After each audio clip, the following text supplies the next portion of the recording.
Welcome to the Leaderish podcast with your hosts, Regina and Doris. Doris, how's it going? Hey, Regina, it's going very well. How about you? I'm doing great. It's been a crazy week, though. We had a few minutes to catch up before we hit record, and we're both kind of going through how crazy our week has been. So I'm thankful that we're here today to talk about planning, because I wonder if some of my challenges this week have been with lack of planning. It could be. It's so universal, the lack of planning or the desire to plan and then not doing it. And I know that I have been guilty of living day to day. I had a call just this week where someone said, yep, I don't do enough forward thinking. And so I think that's what the conversation today is going to be, more about forward thinking, future thinking, and planning. And this is a perfect time of year to do it. It's toward the end of the year. I know that we both come from that corporate world. And in our corporate worlds, this is the time of year where you start listing all of the accomplishments. And did you achieve the goals that you set for yourself in January? And I actually have a funny story to start out with. And it's I shared this in my blog as well, but I remember a December back in my corporate days where we didn't put together plans. But December rolled around and we had to create the plans and if we achieved them or not. So even though we didn't have plans that we wrote in January, we wrote the plans in December that we should have written in January. So it made it really easy to say, wow, I did great this year because I just thought about all the things that I did. And it's almost like, you know how we talk about that we like to put things on our to-do list that we've already done and we check it off? Just to check it off? Just to check it off? Yes. That's exactly what this was like. So we created a checklist, or we created all these accomplishments and then put the goals in front of it as though we had planned on doing that all year round. That seems really weird and messed up. Well, it seems like cheating, honestly. I gotta just put it out there. It was cheating, and it wasn't helpful to anyone. It wasn't helpful to the organization. Yeah. And a few years later, they came up with a very robust, structured plan, and everybody had to follow it. It was online. But at that time, they just didn't have a structured plan. And going forward, when we did have a structured plan, it made things so much better. It made it easier for me as an individual contributor or as a manager or even as a VP to know at the beginning of the year, these were the things I needed to accomplish. And it was in front of me and I could work on it all year long. Now, I know as entrepreneurs, sometimes we get caught up in that day to day and we don't necessarily take time out to plan for our future. And I think what we want to talk about today is that planning and getting ready for not only 2026, but beyond, and really thinking about what is that vision that we have for ourselves. Well, I love that. Our last episode, I kind of shared this whole vision and what we're doing with Collective Career Lab, which I'm really excited about. And while I'd been working on it for 18 months, it was something that over the last 2 months have kind of come together, but it just dawned on me as you were saying that it's because I put a good plan together. It took me a year to put the plan together, actually. And finally, I was like, I got to get this all down on paper. And I have, well, not paper, it's a Google spreadsheet, which, Google, there's that. It's a whole Google sheet where it's got everything that I need to get done in order to fully launch this. And then, of course, to grow it and scale it. And if I hadn't thought about that at the beginning of the year last year, and I didn't do anything on it for 8 months, but I had a plan, or I had it in my head, and then I got it on paper. And I think that was the differentiator for me, Doris. Absolutely. I think putting it on paper is the number one key in terms of starting a plan. But I want to go back to something else that you said, where you thought about it a year ago. And that is the vision. You started with a vision. You had a dream and an idea on something. You knew that you couldn't start on it or finish it today when you first had that idea a year ago. Right. But you had a vision and you began thinking about what it was you needed to do. Now, could you have started earlier if you had written those plans down earlier? Maybe. But the point is, once you started writing them down and you knew that you had these 10 things or 20 things or whatever number of things, those tactical things that how part of that vision, but it started with a vision. Right. And that's what Yeah. I want our listeners to think about as well, that it starts with a vision. And I always do an exercise and I put the date out there. Whatever today's date is, I say, okay, it's not 2025, it's 2028 or it's 2030. Now imagine your life today. Now again, it's 2028. So imagine your life. Where did you go on vacation this year? What does your business look like? What does your personal life look like? Do you still live in the same house? Or if you're in corporate, have you been promoted to VP? If you're an entrepreneur, how much revenue have you made? How many employees do you have? So again, putting together that vision, just almost a vision board, except it's your business and personal life 3 years from today. Wow. So once you have that, I've never done that. once you have that vision and that idea, now we move back to today. It's back to 2025. What do we need to do to get you to that vision that you just shared with me for 2028? And we'll start with putting together a plan for 2026. And that's really what we want to focus on today, is putting together a plan for 2026 and breaking it down not only by the year, but by the quarter, the month, and then what are you going to do on January 1 to get started with that plan so that you can be successful by the end of 2026, how you define success. So it starts with goal setting because it's you and me. It's like you're coaching me at the moment. Thank you. Free coaching. I'm thinking about, what do I want my goals for 2026 to be? I'm looking at my goals for 2025. They're right here on my screen. I keep them on a Post-it note. I hit my goals. I hit my goals a couple months ago. So Congratulations. I felt really good about that. That's fantastic. Thank you. It wasn't until I hit my goals that I started really working on this, and I created that Google Sheet with all the things that I needed to do to launch Collective Career Lab. And if I think about what I want for 2026, if I just think about Collective Career Lab, then I would like to have 100 people go through the program. Is that too big? No. To set that sort No. goal? No, absolutely not. I think it's a great goal. Let's start with that. 100 people going through the program. So these are 100 people that are job seekers that need want help with interviews, want help with resumes. And you have a plethora of potential clients out there because so many people have that ribbon, that open to work ribbon out there. Sure. That need this help. So 100 people is completely doable. That breaks down to 25 people per quarter, or roughly 10-ish people per month. Now that may sound... Oh my gosh, that's doable. That's totally doable. That's totally doable. So then once you figure out the numbers on it, okay, how are you going to find those 10 people? If that's the right number, how do you find those 10 people? And you have maybe a number of different ways. Maybe you find them at networking events. Maybe you find them through your own LinkedIn searches. I know that you recently hired a VA. Another idea is to use that VA to send out, to find those people with that ribbon, that open to work ribbon, and sending them some information, maybe even free information. Maybe you give them one of your documents that you've created, or just an invitation to connect. That could be the start, inviting them to connect. Once they connect, then you do that second reach out with that free information that you have, and hopefully teasing that enough that they're interested in further development in terms of that resume and that interviewing skill.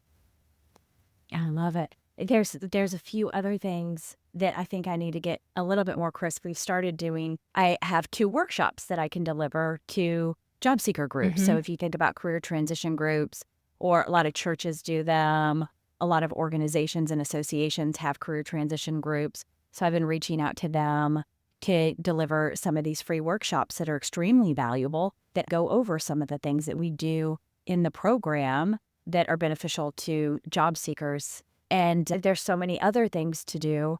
Do you find that people have a hard time prioritizing when there's so many options on what to do? Yes, they do have a hard time prioritizing. This is where the calendar comes in, where you and it's breaking those tasks on a weekly basis. So on Monday morning, you should have an idea of what your calendar looks like for the week. that you know that you have 2 sessions that you're going to teach. They're already booked on the calendar because you did it the week before. But then you're going to block off an hour or 2 hours to find additional seminars or additional job seeker opportunities where you can teach those workshops. So you're going to try to get those on the calendar the following week and the week after that. And it could be other organizations, not necessarily in person, but they might be Zoom opportunities. And I can think off the top of my head a couple of organizations that you might reach out to that would be open to a free seminar. And then once you have that, part of that goal setting would be all the attendees that came to that seminar. How are you reaching out to them, following up with them afterward? Again, you've got time on the calendar. You've blocked an hour, 2 hours, whatever you think is necessary to reach out to all the people that have attended that seminar. Yeah, I don't know how we're going to do that. One of the things, I'm still like, man, I'm figuring this out. I have this passion to help job seekers nail their interviews, but I don't know how to get to them. So you're absolutely right. Like, all of these things are so important. But there's one thing that you said that well, there's a lot of things that you said that were important to me, but there's one thing that I wanted to go back to, because you said use your calendar. And I was thinking about your post about the big rocks and the little rocks in the sand. And so what I heard is schedule your big rocks first. You've got a presentation, schedule that big rock. You want to do some outreach, schedule that big rock. So get those big rocks, those priority items scheduled so that you have them on your calendar to make sure that you get them done. Yeah, and that's the focus time. You know exactly what you're going to do during that focus time. If you have an hour here or there, that's where that sand, that last piece that goes into that vase, the sand or the water that fits in with those crevices, you might have 5 minutes here or there or 15 minutes. You can still block that on the calendar. You might not know exactly what that's going to be, but maybe it's cleaning out your inbox or reaching out to, following up with someone that went to a seminar. Some of the little things, you still need to block that time or schedule that time, but it could be in smaller increments. It might not necessarily need to be a block of 1 or 2 or 3 hours. It could be 15 minutes of time to get some of those little things done. Yeah, it's not the first time we've talked about time blocking. We used it quite often, and I talk about it a lot with clients as well, because time blocking is a really good strategy to make sure that you get things done. Absolutely. But you have to respect your own time blocks. That's what I find most with me and with people I talk to every day, is that they'll block time and then they're like, oh, I'm going to do something different, or something else came up, or I'm going to reprioritize this. Even though this is a big block, it's not urgent right now. It's important for the future, but it's not urgent right now. So they reschedule it, or they just don't do it and they put something else in its place. I find that happens a lot. Yeah. And sometimes you need to do that. Sometimes there is another priority, a bigger rock that has taken the place of this other smaller rock, but you can't ignore it. You shouldn't just eliminate it completely from the calendar. You should reschedule that time to another time block where you know it still needs to get done. So you need to prioritize it in some way, but it's okay to adjust the time. It's just not okay to completely forget about it and say, I don't want to do it anymore. Yeah. Too often, I think we let urgent sand take the place of our important rocks. Yes. And so I think we all have to have a little bit of discernment there, so that we're not taking urgent sand and filling the spots where we need to be working on our important rocks. Absolutely. Yeah. And to wrap a bow around this metaphor, this is something I think it's attributed to Stephen Covey. I also know it's a part of the EOS, or the book Traction, where they talk about the big rocks and the little rocks. And just so people can get a visual in their minds, imagine a glass vase and you put the sand in first, and then you put small rocks and big rocks. The big rocks won't fit. If you put the sand in first, it takes up most of that glass vase and there isn't room for the really important things. But if you put in the big rocks first and then the smaller rocks and then put the sand on top, the sand fits in all the crevices and it can all fit in that glass vase.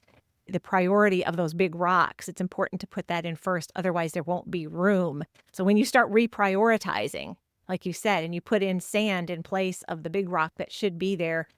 That big rock, there's no room, and all of a sudden the big rock gets forgotten, or it gets pushed out week after week after week.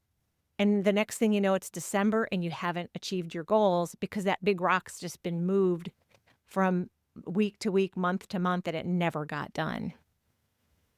That's not going to happen to me. No, it's not going to happen to me either. I am going to stay focused, and I'm going to stay focused on those important priorities and try to fill in the urgent sand, the smaller things when I can, but I'm not going to get derailed. I find myself happening every day. I'm going to have to be very conscious of what this is like and what it is for me when I get derailed or unfocused or squirrel, It happens to me way too often. But in order to meet this vision of helping 100 job seekers nail their interview with confidence and clarity, I'm going to have to focus on the important and let the urgent get filled in when I have time. Yeah, absolutely. And I want to do something with you. I want to, or we can do it together. Let's hold each other accountable. Okay. I know that I can be that day to day, that I am the exact same way. There's so many times where sand takes over most of that glass vase and I push the big rocks out week to week. I think we need to hold each other accountable on those big rocks and making sure that we don't lose sight of that. And we both have committed to each other that we're going to do that. When we talk about planning for 2027, let's promise each other that when we have this conversation a year from today, that we can talk about all the successes and the big rocks that we achieved. And we're putting it out there. This is on a podcast. It will forever be out there in the universe. And we can't take it back. And we're going to focus on those big rocks. And we're going to have our listeners hold us accountable too. I love it. Oh, that's so much fun. Okay, that's great. We should do that. We should do that more anyway, since we talk quite often. I think as a listener, the important takeaway here is you should find someone that you can trust that will help hold you accountable for what you say you're going to do. Because we're all just human. And let me tell you, that sand, those urgent little things, they fire my endorphins every time I get to check that box. We all know this. Yeah. Everybody knows who listens to our podcast. Regina loves a box. Regina loves checking a box. And so so does Doris. That's right. We are box checkers. We Yes, love a we good do. box. So if we can stop thinking about our work as a series of boxes to check, because those are always the urgent things. Whoever puts the big rocks on a box? Almost never.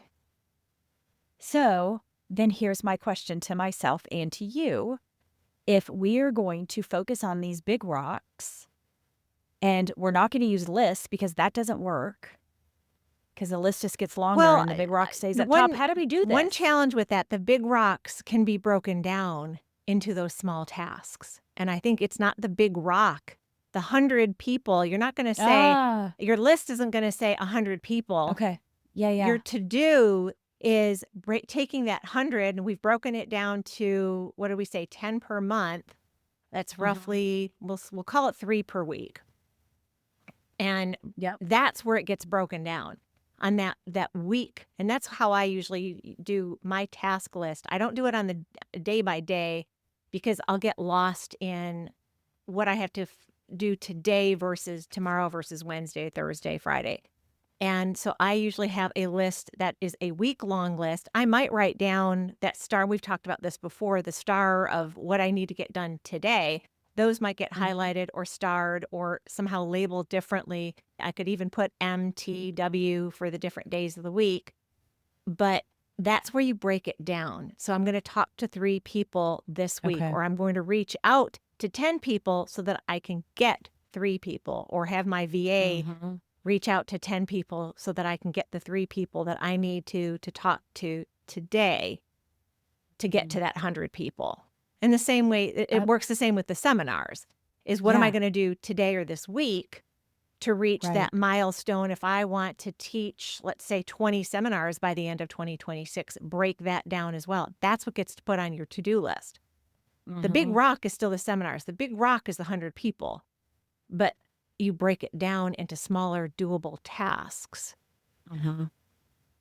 The thing that's going through my head is I'm mentally seeing a rock and I'm seeing a hammer hit it and all of these small rocks, and then how that fills in so much easier into this vase, this metaphorical vase that you shared with us. Like, I see now the gravel going in instead of one big rock, and how there's so much more room because you're doing it in small pieces. So it's not like we are scheduling big rock. Okay, this just dawned on me. We're not putting big rocks on our computer, on our schedule. The We're vision, actually that's putting the future. the small rocks. That's right. Mhm. Those are the bigger things. We're putting the crushed up, hitting with a hammer rock. Here's all the thing. It's like my Google sheet that I was Yes. talking about at the beginning, right? That is the list. Those are the small rocks, that all the things that we need to get done in order to meet the objective to help and support 100 people through their interview process to gain confidence and clarity. Yes. I love it. Mm-hmm. Okay. Yep. Yes. Very, very good. What else? What else do we need to think about with planning? Oh, wishful thinking versus intentional action. And I know that we have, What's that mean? I listen to a lot of podcasts, as do you, and there are a lot of people out there that talk about abundance or manifestation. But it can't be just wishful thinking. You can't put a vision board out there with the revenue that you want to make, or the podcast you want to record, or the book you want to write, and then wish that it happens. You still have to do something. You have to be intentional about those items that you put on that list. So those big rocks. If you manifest a big rock being 100 people, you can't just wishfully say, well, I hope they come to me. You have to be intentional about what you're trying to do to get to those 100 people. And that is the big difference in my mind between that manifesting and abundance mindset is, yes, you have to want it. You have to want it enough to work really hard to get it. Right. Yeah. That makes sense. You have to take action. Things don't just happen. There was a book. What was that book called? The Secret. I think it was called The Secret back in the 90s, where, I mean, it was about how you can think things, and if you think things enough, then they'll come true. Now, I do believe you can change your brain. Yes. You can rewire your brain if you think things enough. I'd experienced retelling myself a story that I was part of and actually changed my own narrative. Didn't realize it. Tell me more. Well, this isn't really part of this whole conversation, but it was interesting. There was a situation at work that I had been a part of, and I had experienced one thing, and somebody had shared an alternate perspective of some sort, and I kept reframing my own narrative based on what they had shared with me, and their narrative became my narrative. What my brain thought I experienced several weeks later was very different than what I actually experienced because of the new input of someone else's perspective on it. Yeah. It took a while for me to realize that, and that I had changed the narrative in my brain. I'd changed what happened. My brain felt like something different happened than happened. There has been so much research that can happen. They do research about car accidents where you see the car accident, you know what happened, but someone gives you different information about that car accident, and all of a sudden the facts about the car accident have changed in your own mind, even though those new facts aren't even true. But there have been study after study after study that our brain can be impacted by those new narratives, whether they're true or not. But you can use that It's happened to me. your benefit by rewiring your own brain to believing that you can achieve the things that you want to achieve. And that's where that mindset and abundance can come into, is rewiring your brain to truly believe that you can do it.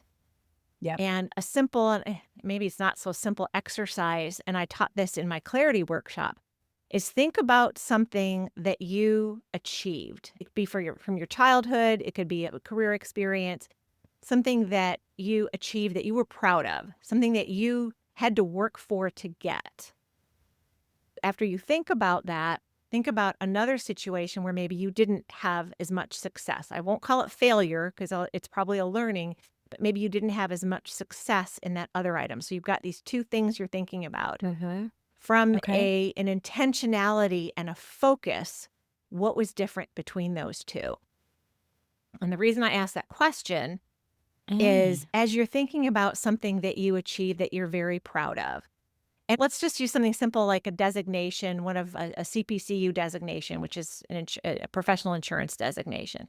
And I knew exactly what I needed to do to get it done, and I reached for it. A college degree could be the same thing, or a promotion that you really wanted. And you focused on it enough that you not only manifested, but you did the work to get there, and you focused on that thing. Whereas maybe something that you didn't focus on as much, you were sad that you didn't get it, but if you truly reflect, you realize you weren't as focused on trying to achieve that other thing. So if you can do that comparison, and then you can redirect your mind in a way to go after what you want to go after. So those 100 people that you want to go after, that being so focused on it, that it's a big rock, you've broken it down into little pieces, you know exactly what you need to do to achieve that milestone by the end of 2026.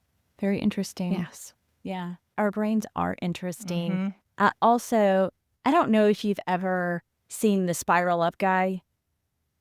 He's on Instagram and Facebook. He's a Spiral Up guy. He talks a lot about brain science. He's a coach, I think, too. But I get his content. His content is awesome. I don't even know his name. I apologize, but he always talks about Spiral Up. He talks about your positive self-talk and how your positive self-talk can rewire your brain. The opposite is true. Your negative self-talk rewires your brain. But you can rewire your brain in a positive way just by talking to yourself in your head. Our brains are really powerful. And so if I can just keep reminding myself 3 people a week will get me to 100. 3 people a week will get me to 100. There's 52 weeks in a year. Actually, that will get me to 150 if that's the case. If we do 3 people a week, 52 weeks in a year, that's 156 people. So way past the goal. 2 people a week would actually be the right number to get to 100, but 3 sounds doable. Isn't that crazy? Well, and So I think what if we could impact and I 150 people? fluffed it up to 3 because there might be a week where you only get 1. And so it's that's true. that average out. But that reminds me of one of my favorite quotes. I believe it was Henry Ford. Whether you believe you can or you believe you can't, you're right. And that sums up everything the Spiral Up guy just talked about. That's right. Yeah. It is your own beliefs. Mm-hmm. Well, gosh, Doris, this was such a fun episode. Thank you for helping me plan. I hope that everyone else who's listening has an opportunity to start planning. But don't forget to reflect and celebrate. Take time. We're winding down a year. We, have like 6 weeks left if you're listening to this when it's live. And make sure that you're celebrating and you're thinking about all that you've accomplished, because you have accomplished a lot. You have done great things this year, and you deserve to be celebrated for the great things that you've done this year. Yeah. And of course, Thanksgiving, this is the time that we express gratitude. And that's where some of that thinking can come in, is really take time and express gratitude for yourself and for everything, whether it happened because you were focused on it or whether it happened out of even luck. It's okay. Or the people around you that brought it to you.